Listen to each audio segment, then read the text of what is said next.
ต้องสร้างเหตุแห่งความดีขอน้อมบูชาพระรัตนตรัยอันเป็นที่พึ่งสูงสุดในชีวิตขอถวายความเคารพพระมหาเถรานุเถระเจ้าจุตนจง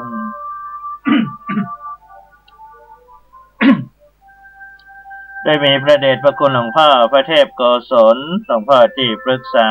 เจ้าคณะภาค7วัดศรีโสดาพระอารามหลวง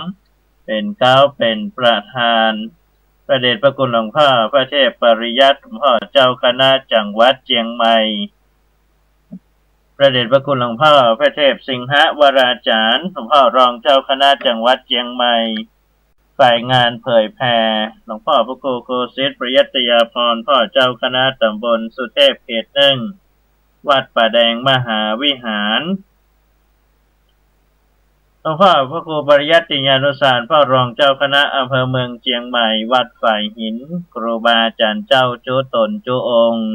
ขอเจริญพรญาติโยมผู้ส่วนธรรมและกัลยาณธรรมทุกผู้ทุกท่านที่กำลังรับฟัง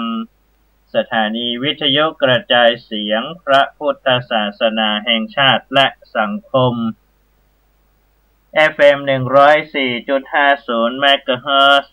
ออกอากาศณวัดฝ่ายหินอำเภอเมืองจังหวัดเชียงใหม่พร้อมด้วยคลื่นกัลยาณธรรมเว็บไซต์กัลยาณมิตร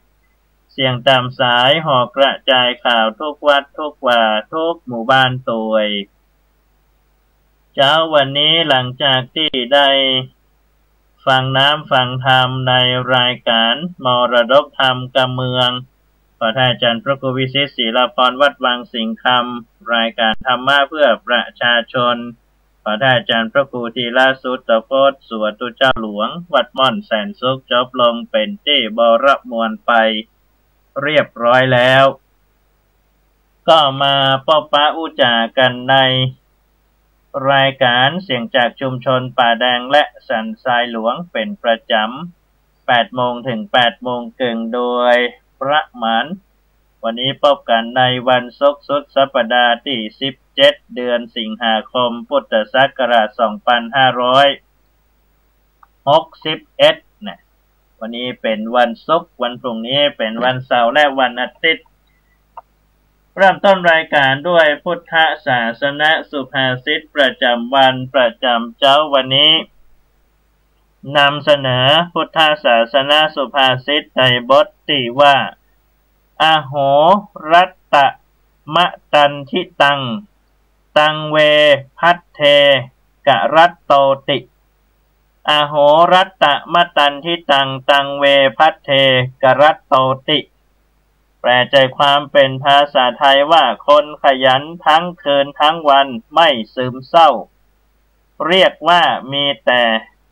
ละวันนำโชคคนมันตึงวันตึงคืนบ่ซึมเศร้าฮ้องว่ามีแต่ละวันนำโชคคนขยันมัน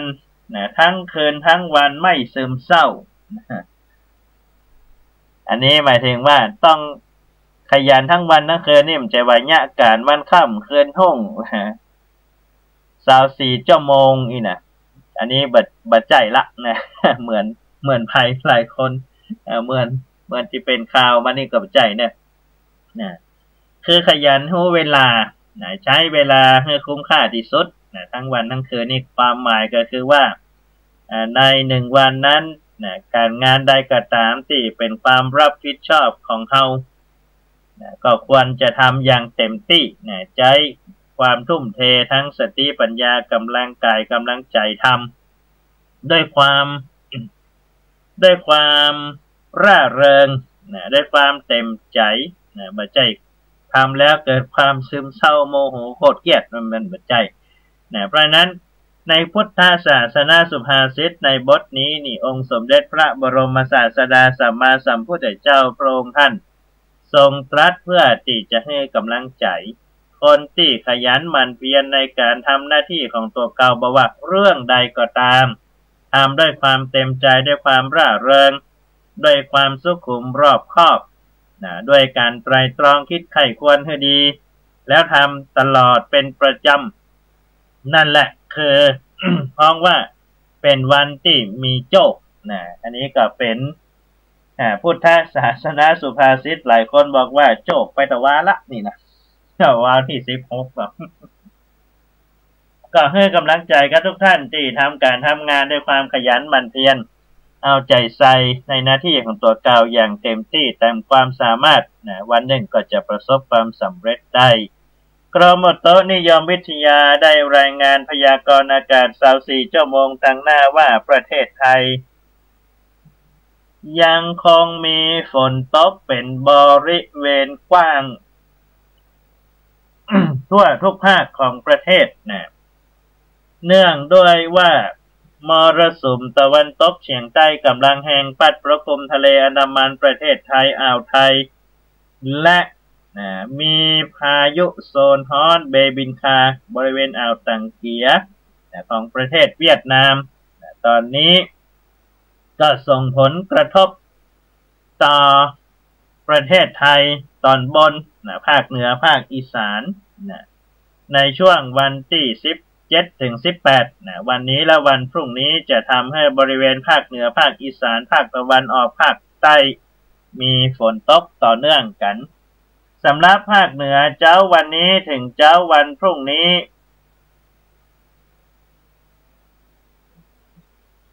จะมีฝนฟ้าคะนองตกเป็นบริเวณกว้างและก็มีฝนตกหนักเป็นบางพื้นที่โดยเฉพาะในบริเวณแม่ฮ่องสอนเชียงใหม่ลำพูนลำปางเชียงรายพะเยาแปร่น่านอุตรดิตถ์สุโขทัยตากและกำแพงเพชรเพราะฉะนั้นฝนนี่เริ่มมาตั้งแต่ตะคืนละที่อำเภอสันทรายนี่ก็เริ่มทยอยตกมาทีละเล็กละน้อยก็เป็นฝนฟ้าที่ครอบคลุมเนื่องด้วยว่าความกดอากาศต่ำและมีพายุโซนฮอนเบบินคาตัว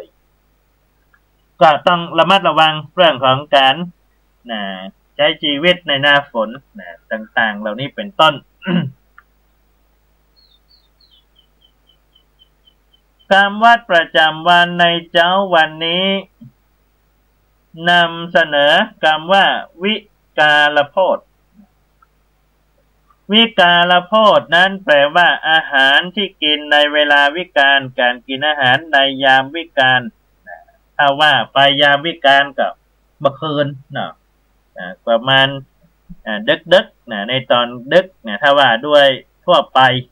ว่าด้วยคฤหัสถ์ญาติโยมก็หมายถึงเที่ยงคืนตีหนึ่งตีสองนี่ก็เป็นยามวิกาลละ4-5 ทุ่มนี่ก็ถือว่าเป็นยามวิกาล แต่ในภาษากรรมวัดประจำวันหรือตามพระธรรมวินัยของตุเจ้านั้นหมายถึงการคบฉันพิษเวลาของตุเจ้าซึ่งพระวินัยนั้นได้กำหนดไว้ว่าตุเจ้านั้นสามารถจะฉันคบฉันได้ที่เป็นของเคี้ยวของคบฉันอย่างเช่นโภชนะอาหารเป็นต้นให้ได้บ่เกินเที่ยงวันแต่ในพระธรรมวินัยนั้นกำหนดไว้ว่าตั้งแต่เที่ยงวันไปจนถึงอรุณรุ่งของวันใหม่จัดเป็นเวลายามวิกาลแต่ภิกษุฉันอาหารภายในกำหนดชื่อว่าฉันวิกาลโพธเป็นอาบัติความผิดเป็นอาบัติความผิดอาบัติความผิดคืออาบัติเล็กน้อยเพราะนั้นฉันครบฉันของทุกเจ้านี่หมายถึงว่าไม่เกินเที่ยงวันถ้าเลยเที่ยงวันไปจะต้องเป็นสิ่งที่ไม่สามารถจะขบเคี้ยวก็คือน้ำปานะน้ำชากาแฟได้อยู่แต่ว่าถ้าจะเป็นขนมเค้กถ้าจะเป็นของติกเอามากู้กับน้ำชากาแฟโอวันตินนมอย่างนี้ถ้าจะเป็นขนมครบแล้วครบนี่ไม่ได้หลายคนบอกว่าแล้วไอศครีมหรอไอศครีมถ้าไม่มีสิ่งที่ขบเคี้ยวเจือปนก็สามารถจะฉันได้เป็นการอนุโลมกันอันนี้เป็นกรรมวัดประจำวันในเจ้าวันนี้นำมาฝากพ่อแม่พี่น้องได้พิจารณากันในสาระคำสอนต่างพระพุทธศาสนา ก่อนที่จะไปอู้จากันในเรื่องราวชาดกต่างพระพุทธศาสนาสุรพชาดก ในวันที่19 สิงหาคมนี้จะเป็นวันพระตรงกับวันอาทิตย์พอดีพ่อแม่พี่น้องวันอาทิตย์ก็เป็นวันหยุดพักผ่อนในช่วงนี้เป็นช่วงเข้าพรรษาและก็ตรงกับวันพระขึ้น8 ค่ำเดือน11เหนือของบ้านเฮาก็กิจกรรมเกี่ยวกับต่างวัดต่างวาก็คือการทำบุญใส่บาตรการฟังเทศน์ฟังธรรมการเจริญจิตตภาวนาในช่วงวันพระวันศีลในเข้าพรรษานั้นก็ท่านไหนมีเวลาก็เจริญพรญาติโยมไปร่วมกิจกรรมตามวัดติใกล้บ้านหรือจะเดินทางไปวัดอื่นๆไปท่องเที่ยวเป็นห้องว่าทัศนศึกษาในเรื่องราวของวัดวาอารามไปวัดไหนเปิ่นกำลังเทศน์ธรรมอยู่ก็เข้าไปฟังเทศน์ฟังธรรมเพราะว่าอานิสงส์ของการฟังธรรมนั้นองค์สมเด็จพระบรมศาสดาสัมมาสัมพุทธเจ้าก็ทรงตรัสไว้อยู่แล้วว่าได้ฟังสิ่งที่เคยไม่ได้ฟังมาก่อนถึงได้ฟังแล้วฟังซ้ำอีกก็จะทำให้เกิดความเข้าใจคลายมิจฉาทิฏฐิให้เป็นสัมมาทิฏฐิได้ฟังเรื่องราวที่เป็นประโยชน์ สามารถนำมาปรับใช้ให้กำลังใจตัวเก่าอันนี้เป็นอานิสงส์การฟังธรรมดังนั้นการฟังธรรมจึงมีประโยชน์ถ้ามาก้อนไกคิดพิจารณาใจในชีวิตประจำวันของเรา เรื่องราวของชาดก สุรพชาดกเมื่อวันก่อนอาตมาภาพได้เล่ามาถึงตอนที่พระโพธิสัตว์เจ้าได้ยกตัวอย่างเรื่องของการคบคนพาลและการคบบัณฑิต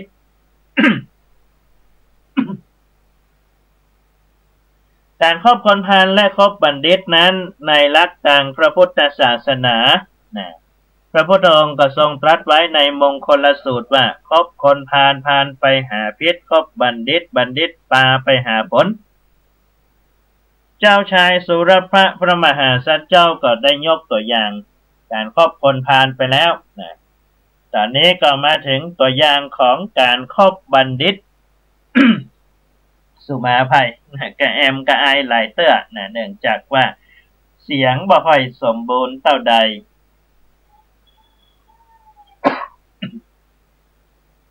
โดยพระองค์ได้ยกตัวอย่างของพระเจ้าปาราณสีที่มีนางสนม 16,000 นางและมีอัครมเหสี แต่อัครมเหสีนั้นไปอยู่ในศีลกินในธรรมก็ไปผิดศีลข้อที่3กาเมสุมิจฉาจารพระเจ้าปาราณสีนั้นพระองค์ก็ทรง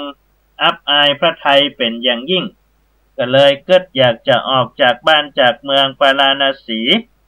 ก็ได้ฮ้องพราหมณ์ปุโรหิตที่ปรึกษาคนสนิทว่าถ้าเฮาจะออกจากบ้านจากเมืองไปท่องเที่ยวบ้านเมืองอื่นเนี่ย เฮาควรจะปาไผ่ไปตวยพ่องพราหมณ์ปุโรหิตจึงแนะนำว่าพระองค์ควรจะปาคน4 คนตวยพระองค์ไปแล้วพระองค์ก็จะได้ตามความปรารถนาคือสามารถจะไปท่องเที่ยว ไปเยี่ยมชมบ้านเมืองอื่นด้วยความปลอดภัยแล้วก็จะพบเจอสิ่งที่ดีสามารถแก้ปัญหาที่เกิดขึ้นในการเดินทางได้ปุโรหิตนั้นได้แนะนำว่าถ้าพระองค์จะออกไปท่องเที่ยวตามเมืองอื่นๆควรพาคน4 คนไป1คือคนที่มีกำลังวังชานักคนแข็งแรง 2ก็คือสลาช่างทอง3คือผู้ที่รู้กฎหมายผู้ที่พิจารณาความ3คือบุรุษผู้มีปัญญารู้ทางได้ทางเสียพูดกันง่ายๆว่าเป็นที่ปรึกษาพระองค์ก็สามารถที่จะดำรงชีพพระชนนั้นอยู่เป็นสุขได้ทุกเมื่อ พระเจ้าปาราณสีจึงได้เลือกเอาอมาตย์4 คนที่มีคุณสมบัติดังที่พราหมณ์ปุโรหิตที่ปรึกษาคนสนิทได้ให้คำแนะนำอันนี้เป็นห้องว่าที่ปรึกษาที่ดี บ่ใจว่าที่ปรึกษาเปิ่นถูกตั้งขึ้นมาเป็นที่ปรึกษาแล้วนี่แทนที่จะให้คำปรึกษาแต่ครับว่าไปพยายามแสดงตนใหญ่กว่าผู้ติดตั้งตัวเก่าขึ้นมานี่บ่ใจที่ปรึกษาละพระเจ้าปราณสีได้เลือกอมาตย์4 คนที่มีคุณสมบัติแล้วก็พากันเดินทางออกจากเมืองปาราณสีพระองค์ได้เสด็จไปถึงสวนของคุณยายแก่คนหนึ่งไปถึงบ้านซึ่งเป็นบ้านสวนในขณะที่เสด็จถึงบ้านคุณยายแก่ที่เป็นบ้านสวนนั้นเสบียงที่นำมาจากเมืองปาราณสีก็หมดลงพอดีประจวบเหมาะพระองค์จึงได้เสด็จเข้าไปยังบ้านยายแก่โดยที่ปลอมตัวไปไม่ได้แต่งตัวเต็มยศเต็มอย่างไปเหมือนคนทั่วไปคุณยายแก่เมื่อหันบุรุษตั้ง5 คนเดินเข้ามาในบ้านก็มีใจเมตตาที่จะให้พักที่บ้านหลังนั้นเพราะว่าพระเจ้าปาราณสีไปขอพักแล้วคุณยายก็บอกว่า อยู่คนเดียวเพราะฉะนั้นจะหุงหาอาหารอย่างนี้ก็ต้องอาศัยไม้หลัวไม้เฟิร์นแต่ว่าบะมีแห้งจะไปหาไม้ต้นใหญ่ๆมาเป็นหลัวเป็นเฟิร์นได้พระเจ้าปาราณสีจึงให้คนที่มีกำลังนักได้พาไม้หลัวไม้เฟิร์นให้คุณยายนั้นก็ดีใจเพราะว่าได้เป็นที่จะไว้หุงหาอาหารเป็นเสบียงนี่พ่อแม่พี่น้องส่วนธรรมตั้งหลายคุณยายก็ได้แบ่งปันอาหารให้แก่บุรุษทั้ง5นั้นเมื่อถึงตอนเช้ามาพระเจ้าปาราณสีพร้อมด้วยคนสนิททั้ง4จึงได้พากันเดินทางออกจากบ้านคุณยายแก่คนนั้นเมื่อเดินทางไปสักระยะหนึ่งก็ไปถึงเมืองหนึ่ง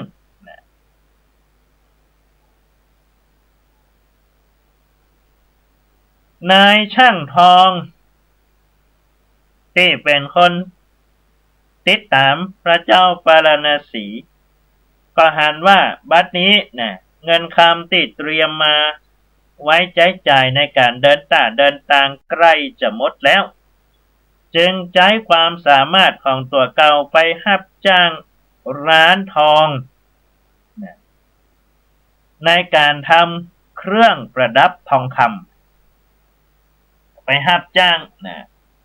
พอไปรับจ้างแล้วก็ได้ค่าตอบแทนมาเพราะว่าฝีมือของนายช่างทองคนนี้เป็นนายช่างทองระดับในพระราชวังถ้าปัจจุบันเขาจะฮ้องว่า เป็นนายช่าง10 หมู่เก่งเรื่องของการทำทองคำให้เป็นเครื่องประดับเจ้าของร้านทองพอหันฝีมือแล้วโอ้ไอ้เหยอยู่ต่อตะอยู่ในเฮาตะนายช่างทองก็บอกว่าบ่ได้ละเพราะว่าเฮาต้องเดินทางไปยังเมืองอื่นเนอะพระเจ้าปาราณสีพร้อมด้วยคนสนิทถึง4 คนนั้นก็เดินทางออกจากเมืองที่นายช่างทองได้ไปรับจ้างทำทองเดินทางต่อไปจนถึงเมืองหนึ่งในเมืองนั้นก็มีศาลาที่พักริมทางซึ่งใกล้อยู่กับประตูบ้านของเสนาบดีของเมืองนั้นในขณะที่พระเจ้าปาราณสีพร้อมด้วย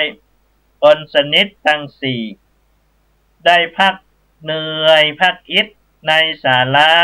หิมตางข้างประตูบ้านเสนาบดีก็ได้ยินเสียงคนหนึ่งเตียวมาแล้วก็ได้หันผู้ชายคนหนึ่งเตียวผ่านมาผู้ชายคนนั้นมือหนึ่งถือห่อข้าวมือหนึ่งถือถุงสตังค์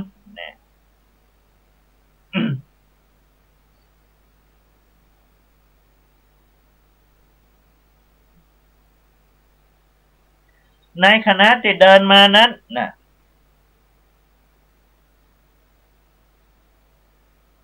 ผู้ชายคนนี้ก็มาปบใส่พระเจ้าปาราณสีและอมาตย์คนสนิทจึงได้แวะเข้าไปตักตายพระเจ้าปาราณสีจึงตรัสถามว่าท่านจะไปไหนมือหนึ่งก็ถือถุงห่อข้าวถุงใหญ่ถุงข้าวถุงใหญ่มือหนึ่งก็ถือแถมถุงหนึ่งเนี่ยผู้ชายคนนั้นก็บอกว่าข้าพระเจ้านี้เนี่ยผมนี้กำลังจะข้ามฝั่งแม่น้ำนะไปแถมฝั่งหนึ่งพระเจ้าปาราณสีก็รัสว่าโอ้น้ำนั้นมันลึกนะแล้วจะข้ามไปได้กะเนี่ยคือฝั่งแม่น้ำศาลาหน้าบ้านท่านเสนาบดีนี่จะมีฝั่งมีแม่น้ำสองฝั่ง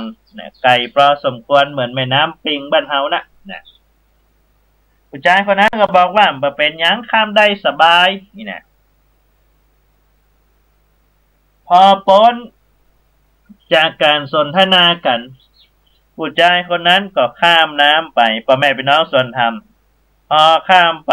เรื่อยๆไปถึงกลางแม่น้ำซึ่งน้ำนั้นมีจำนวนนักและต้องของแม่น้ำนั้นก็เลิกทำให้ผู้ชายนั้นบ่สามารถจะข้ามฝั่งไปแถมฝั่งได้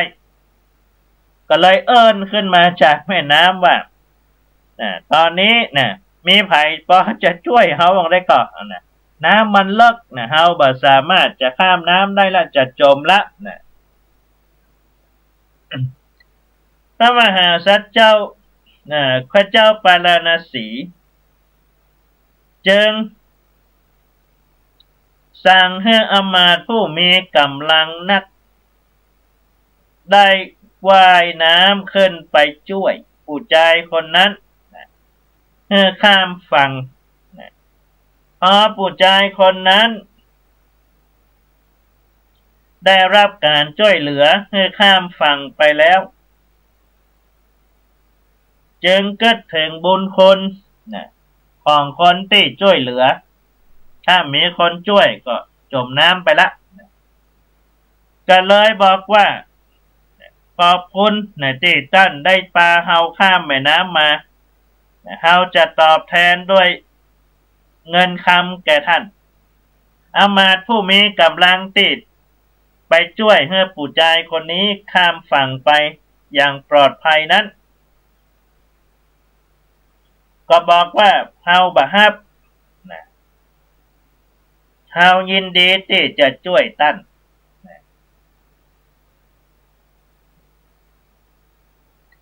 พ่อแม่พี่น้องหุ้นส่วนธรรมทั้งหลาย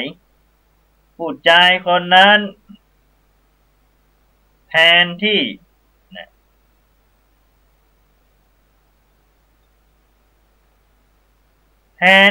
จะพึงพอใจหรือว่าดีใจที่เปิ้นบ่ฮับอะไรอย่างในชั่วขณะนั้นก็เปลี่ยนจากสิ่งที่หันคือเปลี่ยนนิสัยโจทย์ขานว่าคนที่ไปช่วยนั้นจะมาปล้นทรัพย์ของตัวเก่าปัญหาว่าพละวะบุรุษพละวะบุรุษหมายถึงคนพาลอามาตย์ผู้มีกำลังติดพระเจ้าปาราณสีสั่งให้ไปช่วยคนที่กำลังจะข้ามน้ำติมือหนึ่งถือถุงห่อข้าวมือหนึ่งถือถุงสตังค์พอช่วยข้ามไปแล้วขอบใจเปิ้นแล้วถามเปิ้นว่าเปิ้นจะเอาสตังค์อย่างก็เปิ้นบ่เอาแต่ใจนั้นก็กลับโจทย์ขานเปิ้นว่าเปิ้นจะมาแย่งชิงทรัพย์ตัวเก่าจากหน้ามือเป็นหลังมือคนเรานี่เป็นอย่างนั้น อามาตย์ผู้ที่พิจารณาความพอหันเหตุการณ์อย่างนั้นจึงได้เข้าไปแล้วใจข้อการพิจารณาความถูกผิด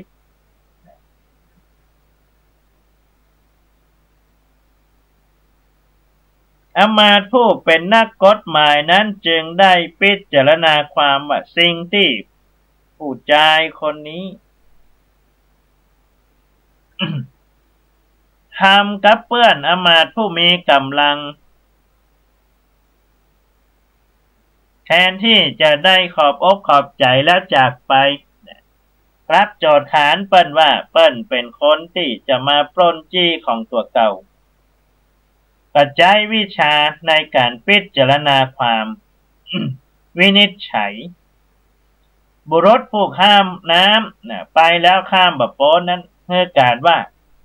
เมื่อข้าพเจ้าเดินข้ามน้ำไปกลางน้ำได้อู้ว่าของสิ่งใดของเรา ของสิ่งใดเราชอบใจเราจักเฮือแก่สิ่งนั้น หาได้อู้ว่าจะเฮือเป็นกหาปณะไม่ เพราะเหตุนั้นห่อเข้านี้ข้าพเจ้านี่ชอบใจที่จะเฮือคนที่ช่วยเหลือข้าพเจ้าเฮือข้ามน้ำไปท่านได้ยินอย่างนี้จริงหรือไม่อามาตย์ผู้มีกำลังก็ยอมว่ารับว่าผู้ชายคนที่ช่วยเอาไปช่วยเหลือนั้นได้อู้อย่างนี้จริงๆบุรุษผู้พิจารณาความจึงเอาห่อเข้ากับถุงสตางค์มาวางเรียงกันไว้ตรงหน้าทั้งสองคนแล้วก็บอกว่าท่านเจ้าของต้องการสิ่งใดจงหยิบเอาสิ่งนั้นไปผู้ชายผู้เป็นเจ้าของก็ตอบว่าข้าพเจ้าต้องการถุงเงินทนายกับพิพากษาพิจารณาว่าถ้าเช่นนั้นท่านจงหยิบเอาตามใจชอบเถิดผู้ชายคนนั้นก็หยิบเอาถุงเงิน1,000 กหาปณะไปเมื่อหยิบถุงเงินไปน้อยหนึ่งก็วินิจฉัยต่อไปว่ากหาปณะท่านชอบใจหรือไม่เจ้าของเงินก็บอกว่าชอบใจแล้วเดิมทีท่านอู้หรือไม่ว่าของสิ่งใดชอบใจเราจะให้ของสิ่งนั้นบุรุษตอบว่าข้าพเจ้าอู้อย่างนั้นจริงเพราะนั้นท่านชอบใจเงินท่านก็ควรจะให้เงินเปิ้นกันเหล่านี้เป็นต้นเรื่องราวจะเป็นจะได้ต้องติดตามรับฟังต่อไปเวลาหมดเลยเวลามาแล้วขอความสุขสวัสดีจงบังเกิดมีแด่ทุกท่านขอเจริญพรหากปล่อยใจกายเผลอไปทุกย่อมหัวใจก็ย่อมฟุ้งซ่านให้มานเข้าคุม